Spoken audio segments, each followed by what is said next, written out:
once you've got the basics of what does the pipeline look like, then we're going down into, well, what is our target sector? How does our pipeline align to the target sector? What's our sales velocity look like?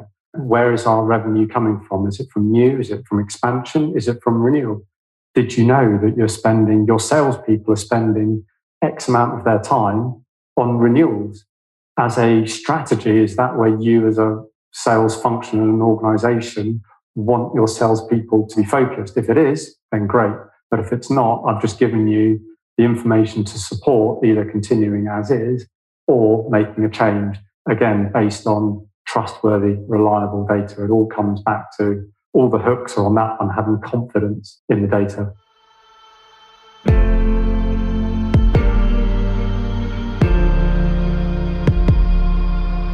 This is Sales Ops Demystified, the number one most downloaded podcast in sales operations.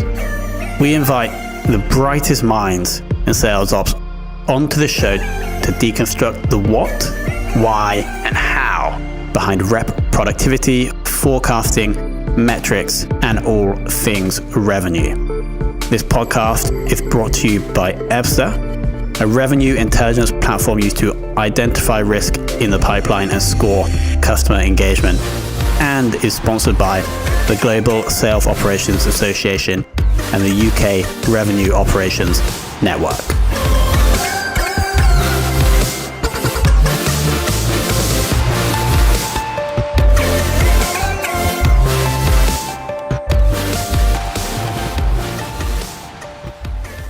Hello and welcome to another very special episode of the Sales Ops Demystified podcast.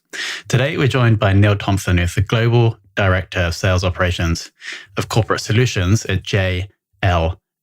Neil, welcome to the show. Thank you very much for having me. Absolute pleasure. I would love to first jump into the relatively recent move. So we have some guests on that have like 24 years experience in sales ops. You, I think, are slightly newer to the field. So this is going to be a really good perspective on like jumping in the last 1 or 2 years. But you moved, I believe, from a sales manager into the sales ops role like 2 years ago? Correct, yeah. Awesome. And so, but before we get into the sales ops stuff, I'd like to understand why this happened. Why did it happen? So I was doing a frontline sales role at the time. JLL were going through a strategic review of the organisation. It didn't have a formal sales enablement or sales operations function, and part of that review identified that. So long and short, they were new roles that were created within the Corporate Solutions division of JLL. And I was asked if I would be interested in standing up and heading up the regional EMEA part of sales operations. My background, I come from a sort of an analytical, mathematical type of background, and it seemed like a good opportunity.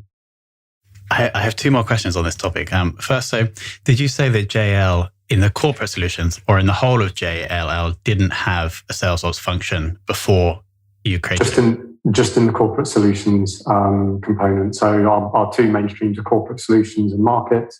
I can't attest to whether markets have got a mature, established, all singing, all dancing sales ops. But I think with most firms, sales ops is conducted in some form, some shape, some manner off the side of people's desks, but it doesn't or didn't have that focused attention on it, which I think is what, certainly in the more mature organizations and more mature sales functions need to help take those sales functions onto the next level. And how many reps were there in corporate solutions before or at the point in which you decided to create the sales ops function? So within JLL, within the area that I work, so I'm drawing a distinction between there are many salespeople in the organisation and then the sales organisation within which I work. In EMEA, I would guess there was around, let's go for between 15 to 20. And there would have been around, that came under the EMEA Sales Ops banner, around 4 to 5, probably 4 FTEs supporting that complement. Awesome. And then did you volunteer, or did someone come to you and ask you to be the first sales ops person? Somebody came to me and asked me to be the first sales ops person in EMEA. There was, I think that was late 18, early 19. I think the States were a few months ahead of us in setting up that capability, but it pretty much was that sort of timescale. Awesome. And why do you think they came to you? I guess you may have already answered this previously when you were saying about your analytical background. Yes, on that. The gentleman that I was working for at the time, I've got a history of working for him for many, many years throughout other organisations. So he was well aware of my background. One thing that I love about JLL is that they do promote from within. They do encourage retention. And so my boss, the regional head of sales, said, look, Neil, this position is coming on board. I know you, I know your background. I think it's something you'd be great at. Would you be interested? And the rest is history, as they say. And it may be off topic, but I love it when I see people moving around their careers with other people, like someone, let's say the boss gets a new job and then he brings people with him because he trusts and likes them. That person who recommended you for this, is he like a VP of sales? What's his role, and which company did you come from before? I think anybody can do a quick Google and LinkedIn. So the gentleman in question is Ardell Hunt. So he's regional head of sales for corporate solutions in JLO at the moment. We worked together moons ago for Barclays Capital. He was the head of the regional head of real estate there. I was his COO or chief of staff in that position. We parted ways amicably. I wanted to go off and do my own thing. He stayed on, did his own thing, and several years later, joined back up again. And it's that, there's an element, I think the saying is people don't work for companies, they work for individuals. Your boss can make or break your experience at an organization. JLL is a fantastic organization. And the opportunity to come and work for Ardell, I didn't know JLL was fantastic at the time, but with 4 and a bit years under my belt, having spent 20 years in the investment banking industry, to this day, I still go, the people there, that's so great. It's really good. So I'm in that fortunate position of working for a key stakeholder. He's not my boss anymore. Working for a key stakeholder that I know and have got a good relationship with, in addition to working for a really good company. Who would you say that your other key stakeholders are? I took on the regional role, and then late 19, early 20, I was asked to step up and do the global role. So my stakeholders now are those regional heads of sales and the chief revenue officer, but also more so now, finance is becoming increasingly prominent in my activities and the department that I want to build up more relationships with.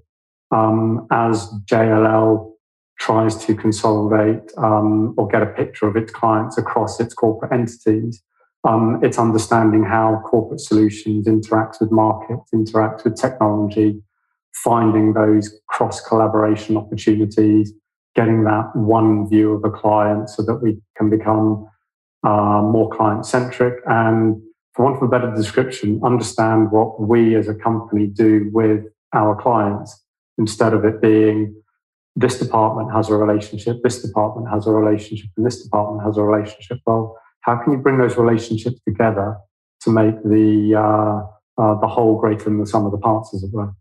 And also find opportunities for up or cross sales, maybe. 100%. Yeah. The holistic view of the client. I think that could be a good episode title. I would like to focus in a bit more on JLL. It would be great to understand just the amount of reps you're currently working with in corporate solutions, and then also your tech stack, if possible. Yeah. So number of reps globally. So frontline salespeople is going to be in the region of about 60 to 70. And a question you commonly ask is, well, what is the sales ops complement to support that? So I manage a team of 8 individuals, and they're spread out globally. India, Poland, America, and the UK. So it kind of fits that almost one sales rep for every 10 salesperson that you have. In terms of our tech stack, we're currently migrating from one CRM. We're currently migrating from Microsoft Dynamics to Salesforce. So we as Sales Ops are leading that migration. And it's going as well as most software migrations are going. You expect some problems and issues to come up and some bumps in the road, which you make provision for, but it's the unexpected unknowns that give you the real sort of head scratching moments. I actually can't fathom. I've never done a big migration like that, but I can understand from other software development application projects that I understand the not the frustration, but the challenges. Let's say. Next up, since you obviously that's a big part of your team's time at the moment, I reckon. But are there any other big projects that you have either completed in 2021 or are working on now? Yeah. So the first thing that we focused on was building the trust and confidence and reliability in the data. At the end of the day, I see sales ops as that function that is enabling those sales leaders to make data-driven decisions. So if you haven't got any confidence in the data, you can either pack up and go home, or that needs to be your starting point. So that's what we focused on. We focused on that heavily, 19 into 20.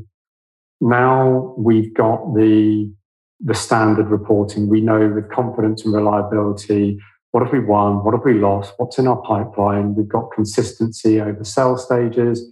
We've got a structured, consistent methodology that is globally applied. So when we're doing multi-regional opportunities, or indeed working with other sales teams still within CS, one person's prospect is another person's prospect. We're not cross wires. So we're at that stage now where our monthly sales reports are trustworthy. Okay, they're now automated. Key stakeholders are not questioning the data quality. They're now consuming what's being put in front of them. That's kind of, ticking the box number one. Now, which is the really exciting stuff that I'm looking to get into, is, as I say to my team, I'm looking for you guys to be creative with numbers. I'm looking for you guys to tell the story. I'm looking for you guys to, it's that did you know to the sales leaders. So we are developing and maturing sales ops function. Did you know that X% of your time is spent chasing Y% of your revenue? Did you know that your strategic goals in these sectors are not aligned to your pipeline, or they are, as the case, or they are, as the case may be? So there's that.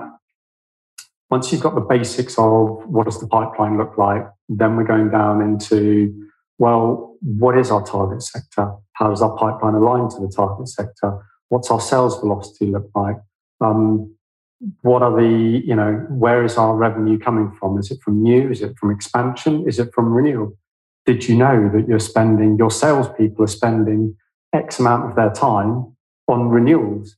As a strategy, is that where you as a sales function in an organization want your salespeople to be focused? If it is, then great.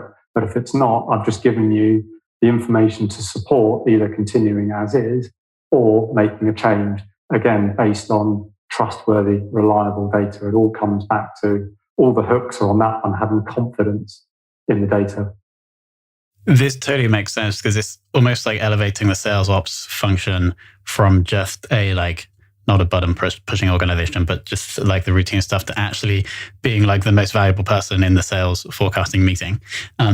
Question though, as you mentioned, you're encouraging your team to start telling the story with data. Is this just a cultural thing within the team, or is there any other process or tool that you could put in place to help your team do this more effectively? Or have you thought about that yet?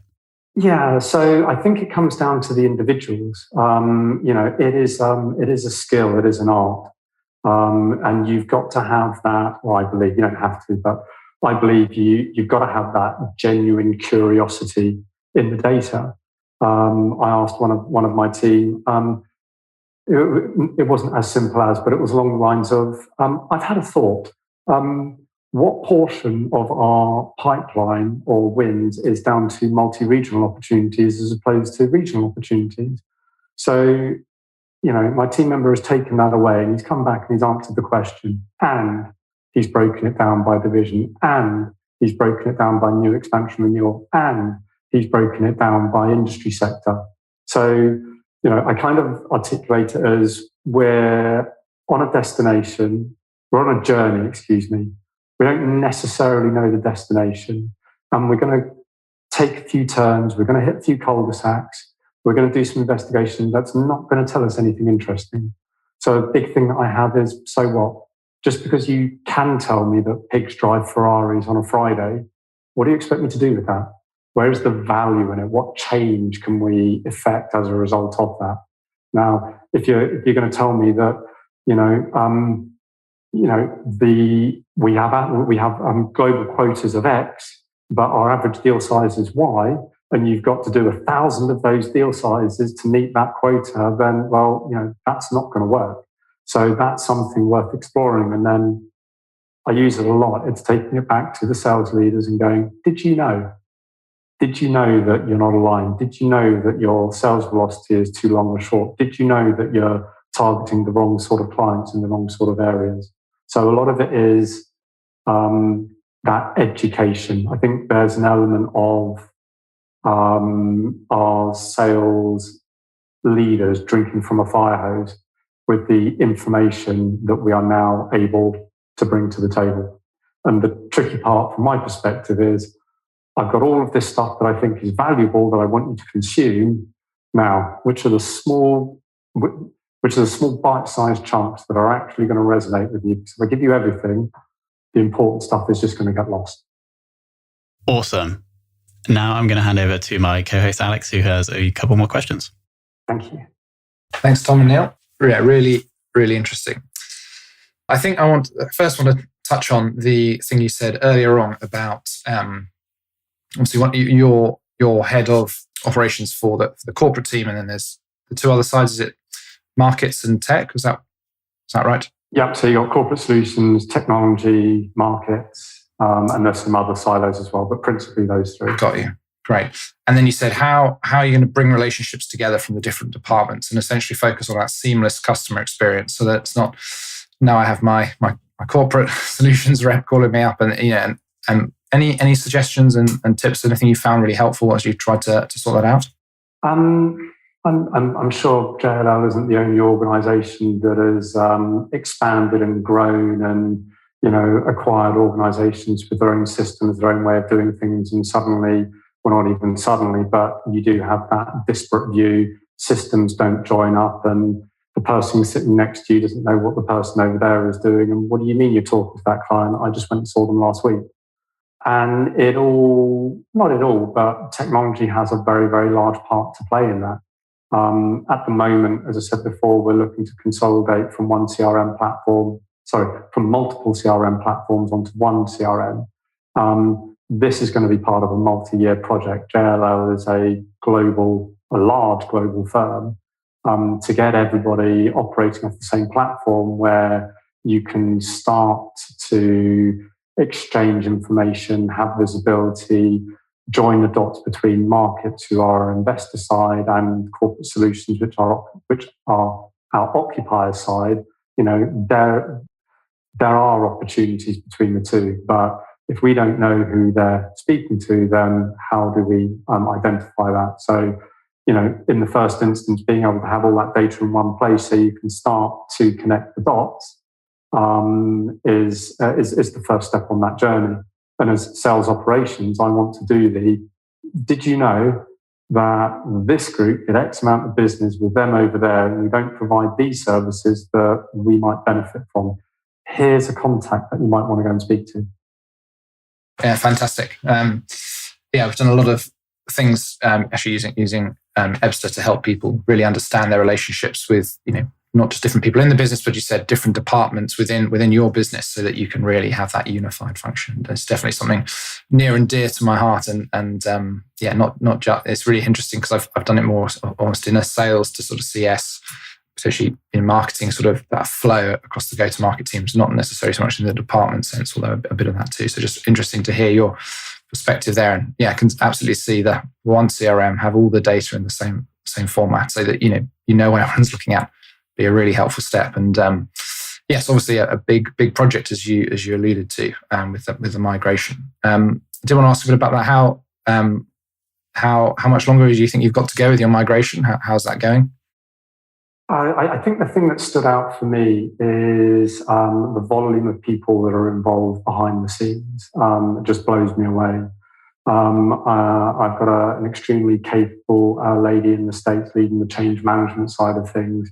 And I'll be honest with you, I underestimated the scope, the time and the effort and the importance of the change management side. It's massive and a critical component of that. Regarding the migration, the team are working tirelessly on, first of all, the data mapping, the rules. We're in mock run 3 of 4, migrating from target system to source system, heavily into the UAT. We've got a go live not too many weeks away.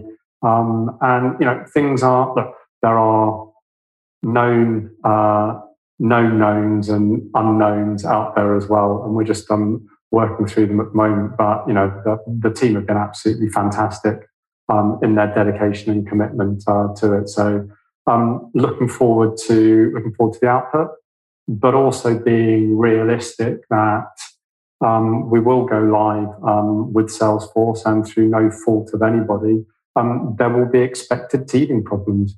And I think the first thing is acknowledging that you're not going to get it perfect. Nobody gets it perfect. It just doesn't happen.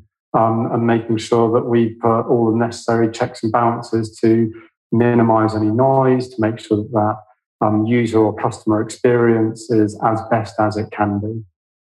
Yeah, no, brilliant. That was very exciting, and such a big process. It sounds like you're going pretty impressive speed, and all the best as you get close to that go live. And thank you. But it sounds like indeed you're heading it up well, and you've got the team running it well. So it sounds like it's all very positive. And as you said, always going to be some problems, but you work through them as you go.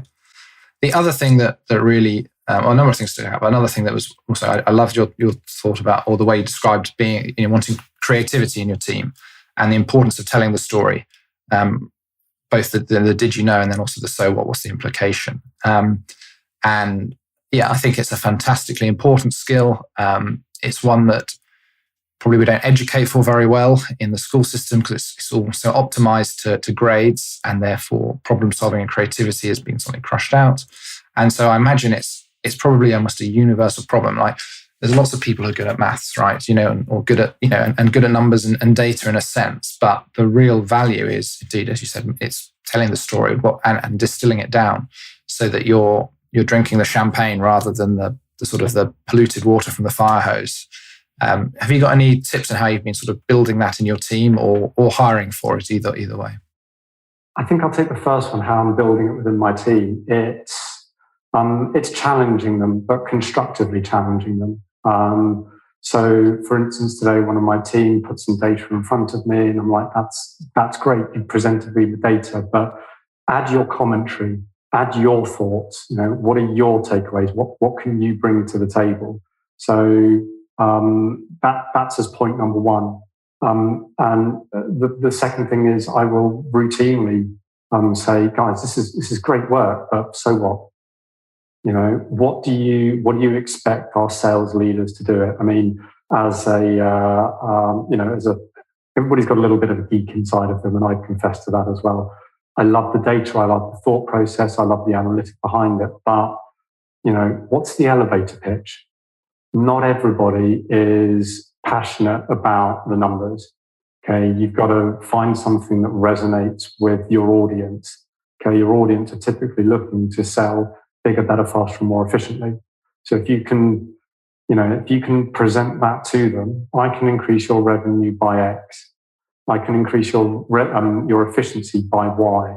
Then I think that is what is going to get you a voice at the table. I often use the analogy that we're like gold diggers.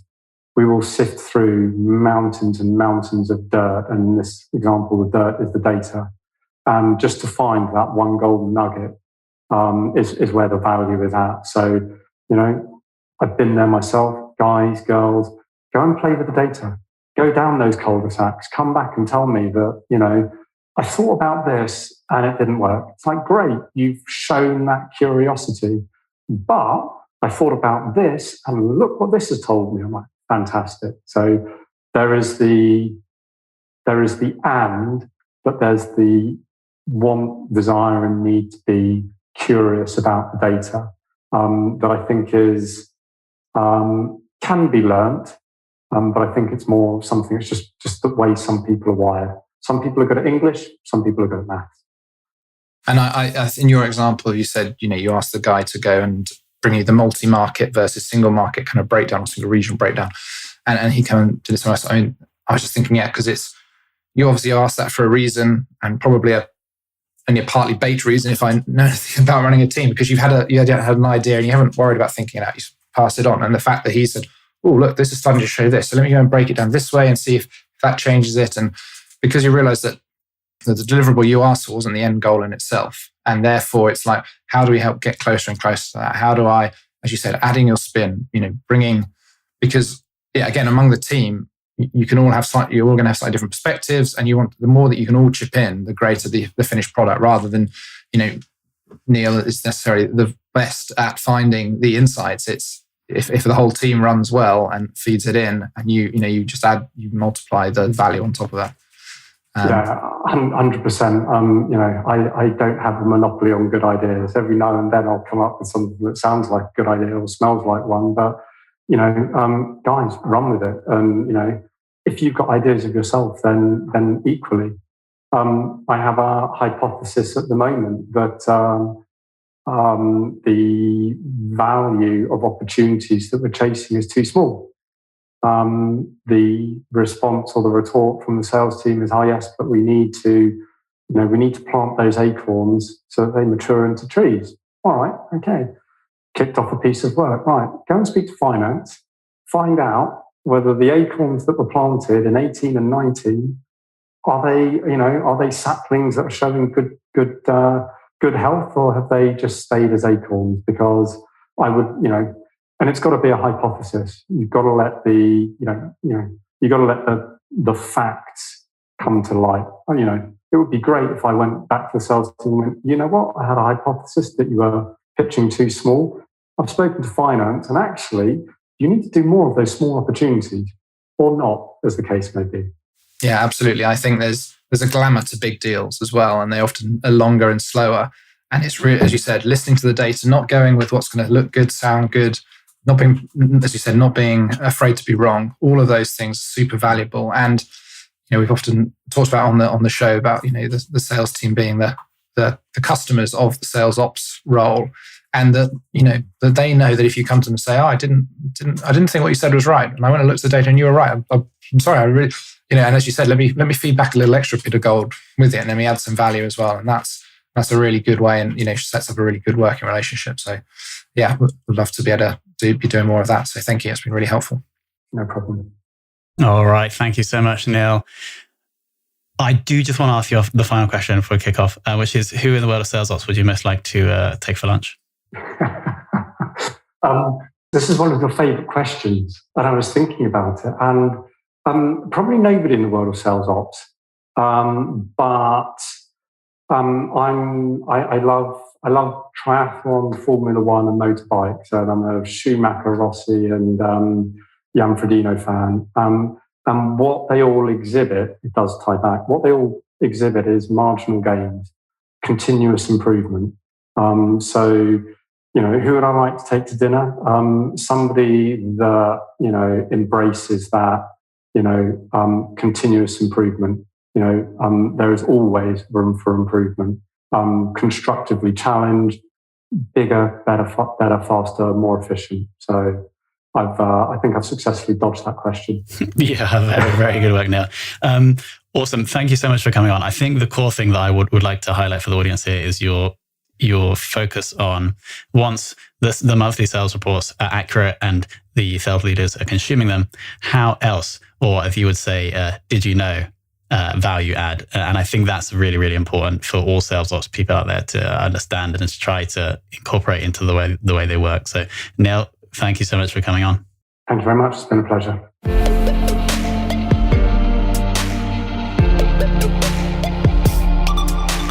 Thank you for listening to this episode of the Sales Ops Demystified podcast. If you are listening on a podcast listening application, then please subscribe, rate, and review.